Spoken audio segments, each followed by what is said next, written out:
কুরিয়াল কুরআনু ফাসতামিউ লাহু,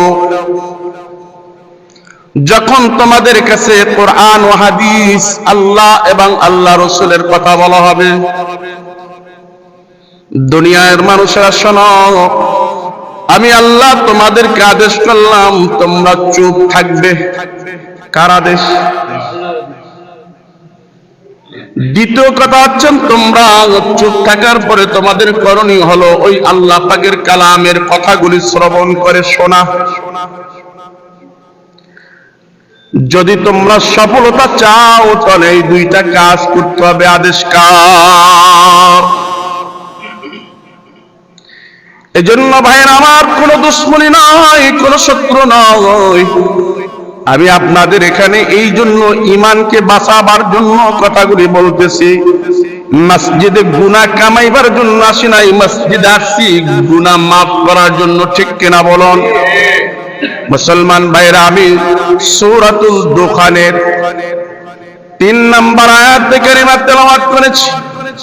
এই আয়াতে আল্লাহ পাক রব্বুল আলামিন এই রাতের কথা আসছেন। সুবহানাল্লাহ বলেন না কেন? কোন রাত? লাইলাতুন নিসফু মিন শাবান, এই শাবানের বরকতপূর্ণ রাতের কথা আসছে। সুবহানাল্লাহ বলেন। নবীর উম্মত, এই রাতে আল্লাহ তাআলা কালম গোত্রের তারা বেড়া বকরি চড়াইতেন। ওই বেড়া বকরি চড়ানো আল্লাহ রাসূল বলতেছে, দুনিয়ার উম্মতেরা শোনো, এই রাত্রে এক একটা বেড়া, এক একটা বকরির যতগুলো পশম আছে তার চেয়ে অধিক পরিমাণে আমি আমার উম্মতদেরকে মাফ করে দিব। এই রাতটা হলো শাবানের 14তম রাত। কোন রাত বলেন? কিন্তু আমার মতো মৌলবীরা তো আছে এই রাত থেকে সরাইয়া মানুষকে টিভির পর্দা ইবাদত থেকে দূরে সরাইয়া রাখছে। আছে না নাই? আমরা এগুলি মানব না, আমরা সরাসরি রাসূলের হাদিস মানব। ঠিক কিনা বলুন? হ্যাঁ, কিছু জিনিস আছে যেটা বর্জন করতে আল্লাহ রাসূল নিষেধ করেছেন, সেগুলির থেকে ফিরে থাকব। তবে আফসোসের বিষয়, মুসলমান এই রহমতপূর্ণ রাত্রে, এই বরকতপূর্ণ রাত্রে আল্লাহ তাআলা প্রথম আসমানে এসে এসে বান্দাকে ডাকতে থাকবে আর গুনাহ মাফের জন্য বলবে। সুবহানাল্লাহ বলেন না? শর্ত হলো কিছু সংখ্যক মানুষকে আল্লাহ মাফ করবে না। ওই মানুষগুলা এই আজকে তাদের জন্য আলোচনা। মূল আমার পয়েন্ট, মূল আজকের টপিক হলো ওই আলোচনা নিয়ে আল্লাহ তাবারক তাআলা যাদেরকে ক্ষমা করবে না তারা কারা। শোনা দরকার আছে না নাই? কথা বলেন, আছে না নাই? ওই রাত্রে তো আল্লাহর কাছে কান্নাকাটি কম বেশি আমরা সকলেই করব, আমার মা বোনেরাও করবে, আমরাও করব। কারণ ওই রাতটা হলো ইবাদতের রাত, আর দিনের বেলা রোজা রাখা। সুবহানাল্লাহ বলেন। আল্লাহ তাআলা কাদেরকে ক্ষমা করবে না? ওই ব্যক্তিগুলা যদি থাকে ওই রাত্র আসার আগে আগে তওবা করা দরকার আছে না নাই? কথা বলেন, আছে না নাই? এই জন্য ওই রাতটা আগে আসার আগে আগে আমরা তওবা করে নিব। এক নম্বরে যারা ক্ষমা পাবে না, একটু ভালো করে মনোযোগ দিয়ে নেন, রেকর্ড করে নেন। ওই রাত্রে 1 নম্বরে ক্ষমা পাবে না যারা আল্লাহর সাথে শিরিক করেছেন। বলেন কি? আরো জোরে বলেন। শিরিক বুঝেন তো? শিরিক হলো শরীক করা। এই শিরিক হলো 3 প্রকার। সব প্রকার বাদ দিয়ে আমি একটা কথাই বলবো, আল্লাহর সাথে কোন ক্ষেত্রে শরীক করব না। আল্লাহর সাথে কোনো ক্ষেত্রে শরীক করা যাবে না। ছেলে দেওয়ার মালিক কে? আরো জোরে বলেন কে? না কোনো পীর বাবায়, না কোনো ডাক্তার, কোনো মাজারওয়ালা, কেউ না। ছেলে দেওয়ার মালিক হলো আল্লাহ, মেয়ে দেওয়ার মালিক কে? কোন পীর বাবায়? মাঝে মধ্যে দি যান পীর বাবার কাছে মেয়ে চান, ছেলে চান, এগুলি কি জায়েজ না হারাম? আল্লাহ তাআলা বলতেছেন শিরক হইল জুলুম, ইন্না শিরকা লা যুলমুন আযীম। এই শিরক ব্যক্তিকে আমার আল্লাহ তাআলা ওই বরকতপূর্ণ রাত্রে অর্থাৎ শবে বরাত এমন রজনীতে মাফ করবে না। এজন্য ভাই, এই বরকতপূর্ণ রাত্রে যদি মাফ পাইতে হয় তাহলে আমরা তওবা করব, যে শিরক কখনো করব না, যদিও করে থাকি তওবা করে আল্লাহর কাছে মাফ চাবো, ঠিক কিনা বলেন? বুঝতেছেন কথা আমার? বোঝা যায়? তাহলে এক নম্বরে মাপ পাবে না কারা? শিরক করছে তারা। দুই নম্বরে মাপ পাবে না তারা যারা মা বাবার সঙ্গে খারাপ আচরণ করেছেন। বলেন কারা? আসেনি? সমাজে আছে? আপনি অনেক শিক্ষিত না? অনেক বুঝেন, মা বাবা অশিক্ষিত। হ্যাঁ, মা বাবার গায়ে গনে গন্ধ আসে, আসেনি?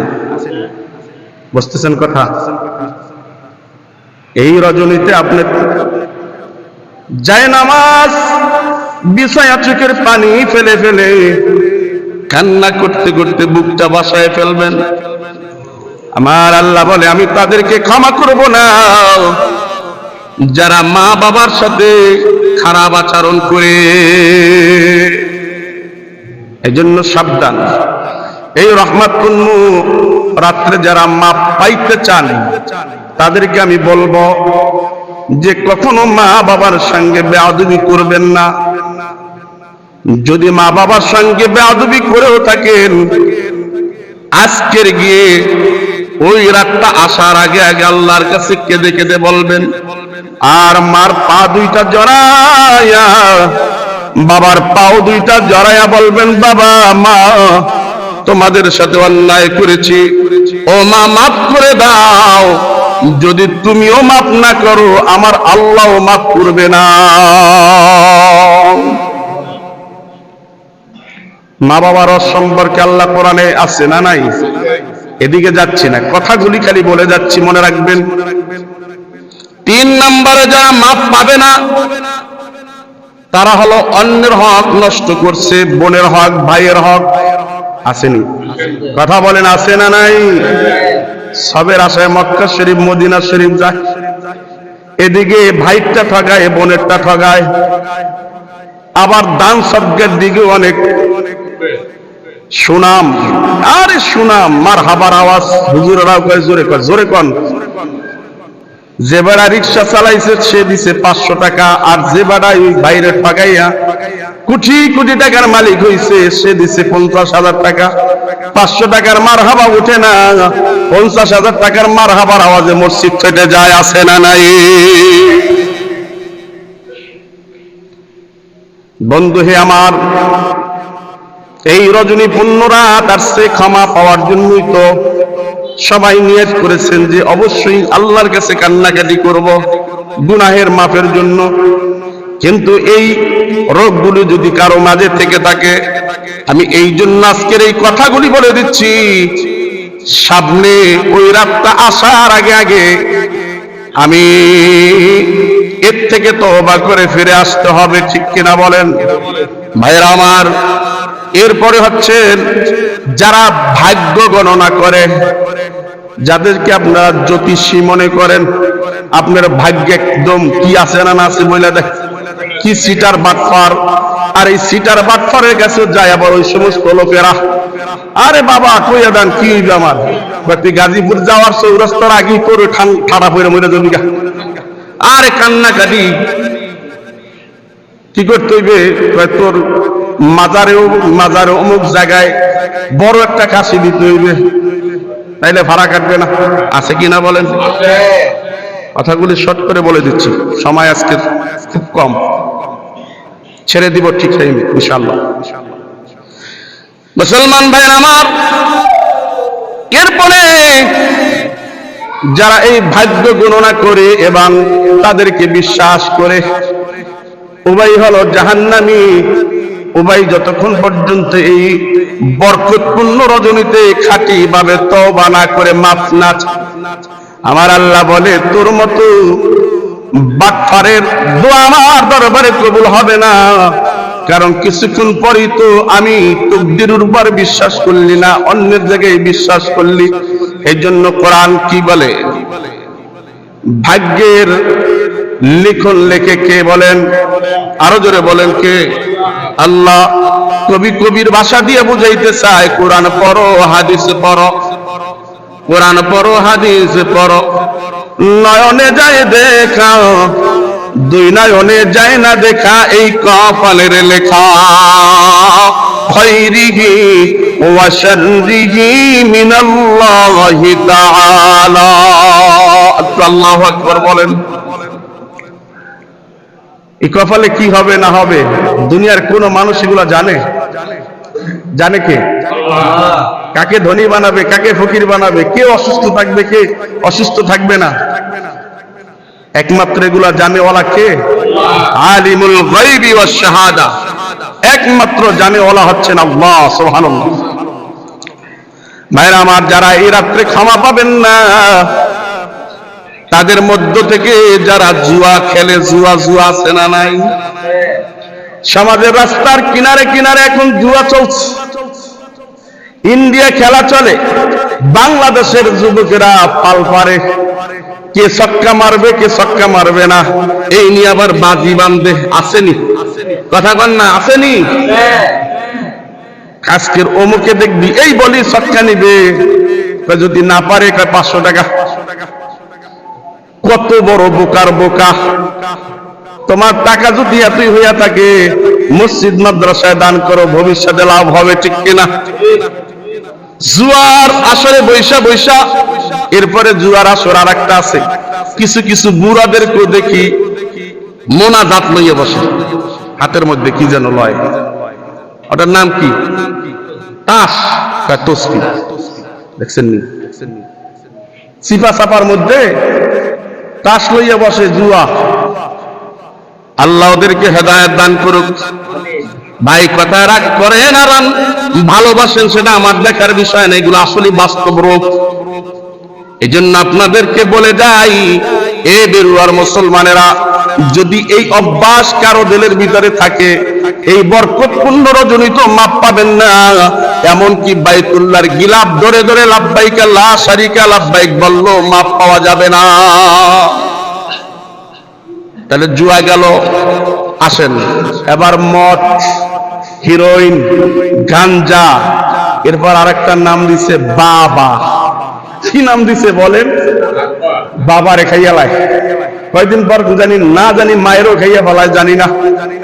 এই বাবা খোর, হিরোইন খোর, গাঞ্জা খোর, ও মদ খোর ভাইরা আমার, তোমাদেরকে পায়ে পড়ে বলি, এই রজনীতে তো অবশ্যই আল্লাহর দরবারে কান্না করব। 14তম শাবানের রাত, এই রাত্রে কান্না করার আগে যারা মদ, জুয়া, হিরোইন, গাঞ্জার সাথে জড়িত আছো, আমি অনুরোধ করব এখন থেকে তওবা করো, আর কোনোদিন গাঞ্জা, হিরোইন, বাবা খাবো না। রাজি আছি? কথা বলেন, রাজি আছি? মুসলমান ভাইরা আমার, শুধু তাই নয়, অনেক স্ত্রী আছে, অনেক মা বোন আছে, খুব ইবাদত করনে ওয়ালা। আর এরা ইবাদতে পড়ু বেশি, রোজাও রাখে বেশি, আর নামাজও বেশি বেশি পড়ে, অথচ স্বামীর খেদমতের বেলায় তারা পিছনে। আছে না নাই? কথা বলবেন, আছে না নাই? এই স্বামীর খেদমতের যারা পিছনে, যদি তুমি তাহাজ্জুদে নামাজ পড়ো আর তোমার স্বামী যদি কষ্ট পায়, ওয়াল্লাহি আল্লাহকে সাক্ষী রাখে বলি, তোমার ওই তাহাজ্জুদ, তোমার হজ, তোমার যাকাত, তোমার কোন ইবাদত কবুল হবে না যদি তোমার স্বামী বেজার থাকে। কারণ এই যে সামনে রাত্র আসছে, মা বোনেরা একটু ইবাদত করতে বেশি পছন্দ করে। আমি বলি করেন, অসুবিধা নাই, করার জন্য আদেশ আছে, তবে স্বামীকে যদি কষ্ট দিয়ে থাকেন, মাপ চেয়ে তারপর যায় নামাজে দাঁড়াইয়া। দুনিয়াতে যদি কোনো কাউকে সেজদা দেওয়ার হুকুম থাকতো, এই সেজদাটা দেওয়ার হুকুম থাকলে আল্লাহ রাসূল সাল্লাল্লাহু আলাইহি সাল্লাম দুনিয়ার মা বোনদেরকে বলতো, হে দুনিয়ার মহিলারা, তোমরা তোমাদের স্বামীর পায়ে সেজদা দাও। আল্লাহু আকবার। এজন্য ভাইরা আমার, এই বরকতপূর্ণ রজনীতে তো আমরা অবশ্যই ইবাদত করব, কম বেশি কিন্তু মাপ তো পাইতে হবে। মাপ পাওয়ার আগে তওবা করে নিব, এই রোগগুলি যদি আমাদের মাঝে থাকে। গেল মা বোনের কথা। অনেক ভাইরা আছি যারা টাকনুর নিচে লুঙ্গি অথবা পায়জামা পরি, আছে কিনা বলেন? টাকনুর নিচে লুঙ্গি অথবা পায়জামা পরি, রোড কুরাইনারা রোড কুরায়। কি ভদ্রলোক মনে করে কয় আমি তো শিক্ষিত মানুষ দেখা পায়জামা লুঙ্গি টাকনুর নিচে। আমি বলবো তোর মতো বোকা দুনিয়ায় নাই, কারণ তুই অন্যের ময়লা সাফ করো, ঠিক কিনা বলেন? আমি বলতেছি আমার আল্লাহ রাসূল জানে যে সুম্মাত মা আসফালা মিনাল কাবাইনি ইজারি ফিন্নার, আও কামা ক্বালা নবী সাল্লাল্লাহু আলাইহি ওয়াসাল্লাম। ওই ব্যক্তি মাপ পাবে না যারা টাকনুর নিচে লুঙ্গি অথবা পায়জামা পরিধান করে। এজন্য বলি, সামনে বরকতপূর্ণ রাত্র আসতেছে। এই বরকতপূর্ণ রাত্রে আসার আগে আগে তওবা করব, ও মালিক আর কোনদিন লুঙ্গি আর পায়জামা টাকনুর নিচে পরব না। পড়লে ক্ষতি আছে, লাভ নাই, কারণ পুরুষের এই টাকনুর থেকে আমার আল্লাহ ক্যালসিয়াম পয়দা করে দেয়। এবং জৈবনের যে তাকত, এই জৈবনের তাকতটা আমার আল্লাহ তাআলা এখান থেকে অক্সিজেনের মাধ্যমে নেয়। আর নারীদেরকে বলতেছেন তোমরা তোমাদের টাকনুকে ঢেকে ঢেকে রাখবে। সুবহানাল্লাহ। যারা ক্ষমা পাবে না তারা হলো ওই ব্যক্তি যারা অহংকারী, যারা গীবাত করে নেওয়ালা, শিকার করে নেওয়ালা। ওই রাত্রে কাজ হবে না রে, কাজ হবে না যদি তুমি অন্যের নামে শিকার করো, অন্যের নামে গীবাত করো। তাই বলবো ওই রাতটা আসার আগে গীবাত শিকার ছেড়ে তওবা করে নাও। হে মুসলমান, আরো ক্ষমা পাবে না ওই ব্যক্তি যারা সুদের সাথে আর ঘুষের সাথে লিপ্ত আছে। অনেক ভাইরা ব্যাংকে টাকা জমা রাখা বা ইসলামী ব্যাংকে নাম দিয়া টাকা জমা রাখা ইন্টারেস্ট খায়। নাম দিছে কি? ইন্টারেস্ট।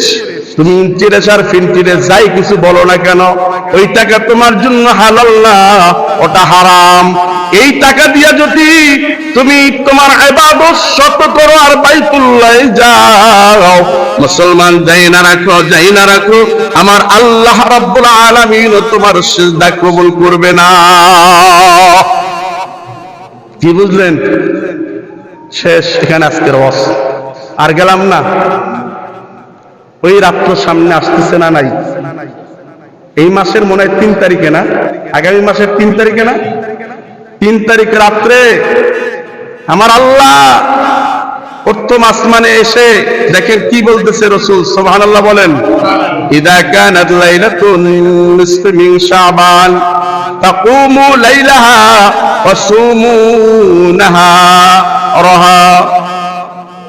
তোমরা রাতে জেগে জেগে ইবাদত করো এবং দিনের বেলা ওয়াসুমু লাইলাহা, এবং দিনের বেলা তোমরা রোজা রাখো। সুবহানাল্লাহ। অর্থাৎ 15তম রাত্রে তোমরা আল্লাহর ইবাদত করো জেগে জেগে, আর 15তম দিনে তোমরা রোজা রাখো। প্রশ্ন হলো রাত্রে ইবাদত করলে কি না